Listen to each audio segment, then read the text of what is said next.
Hey everybody, Jason Klom with the Comedy on Vinyl podcast. I am playing catch up on my comedy album a day here. Go to youtube.com/comedy on vinyl for the full thing. Right now we're doing 4 different albums. So we got Mom's Mabley on stage from 1983 or thereabouts, if I'm not mistaken. 1984, sorry. This is a little bit different from the Mom's Mabley that I listened to before. There's a little bit more of her actual story. That is to say, her story, her character story. It was actually, I had a guest today who did remind me that Mom's Mabley was rumored to prefer the ladies. And what is interesting is I had forgotten about that aspect of at least her character, at least as people portrayed her. But her onstage persona is just so funny and so incredible. It's not just she always would talk about having a 19-year-old boy on her arm or what have you, but it's so anti-old man, and she goes through some there's some actual storytelling in this. It's not just street jokes like it was in the last one, and it's a lot of fun to listen to her tell the story of her life, and basically sounds like an arranged marriage to a very old man that she absolutely hated.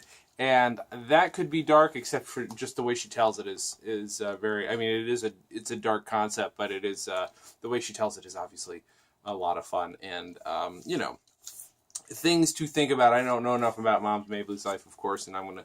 But I did enjoy this album more than the other one because I like hearing her tell stories. Next is, and these are a little out of order because I was recently gifted some of these, but Rusty Warren's Sex Exponent, which is great, and a lot of it is 1964, and it's a lot of Rusty's, I don't want to say typical, because while all the albums are formatted very similarly, they're all different just enough, and I'm listening again to them slightly out of order.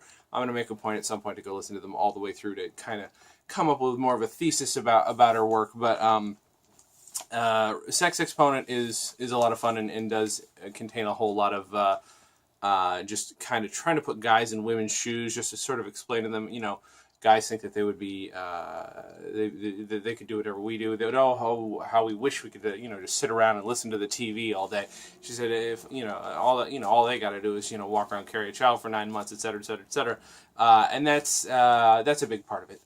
That's, she's very forward thinking. Her stuff is amazing. And again, 1964, no different. 1976, which is great. This is Bottoms Up. This one is, I think, additionally, it's no different, but it's also got some pretty prescient stuff.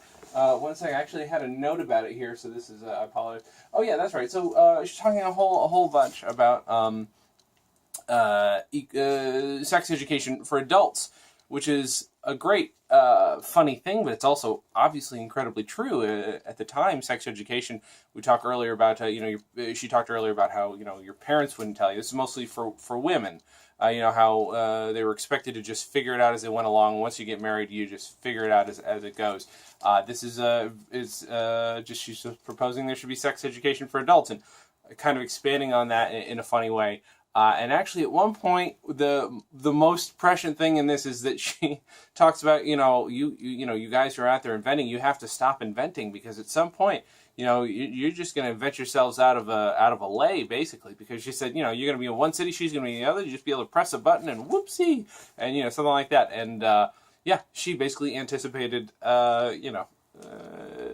interactive adult devices that are connected via the internet, which, by the way, apparently share your habits if you have the wrong one. So, buyer beware. But I just love 1976. She anticipates that brilliantly. And this is one that I've seen a million times in stores, and again, gifted to me, Mrs. Portnoy's Retort. This is Mae Questel, who maybe, depending on your age, you might know her better as the voice of Betty Boop, or the voice of Olive Oil, or the grandma from National Lampoon's Christmas Vacation.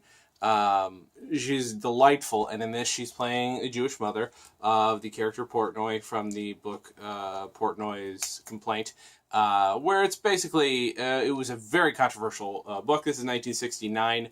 Very controversial book that was, about this Jewish guy's speaking to his therapist and blaming his mother for a lot of his sexual problems, and having a bit of an obsession with her, and apparently it gets a little on the creepy side. And it was very popular, hugely popular, and this is a response to that book. But she's playing the mother, the mother who's in the book, and yeah, and just talking about, he exaggerates, it's how can all of his problems be my fault, et cetera, et cetera. So she plays on the stereotype of the Jewish mother, but also in direct response to a quote unquote dirty book. I wish I could go into more detail with these, but I have a lot to bang out, so I'm just listening. I've got a whole bunch ready. And again, for all of March, I'm doing only female comedians. And actually, you know what, if you've got other suggestions for ones that I should pick up, let me know. I'm going to just be picking them up and throughout the year trying to... I know the whole point of this is get through my albums, but you know what? Might as well make it a more eclectic and representative collection. So check it out, youtube.com/Comedy on Vinyl. Follow us at Comedy on Vinyl. Rate us wherever you can. Write reviews wherever you can. It definitely helps. Thank you guys so much for your patience, and thanks for watching. And as always, have a good thing.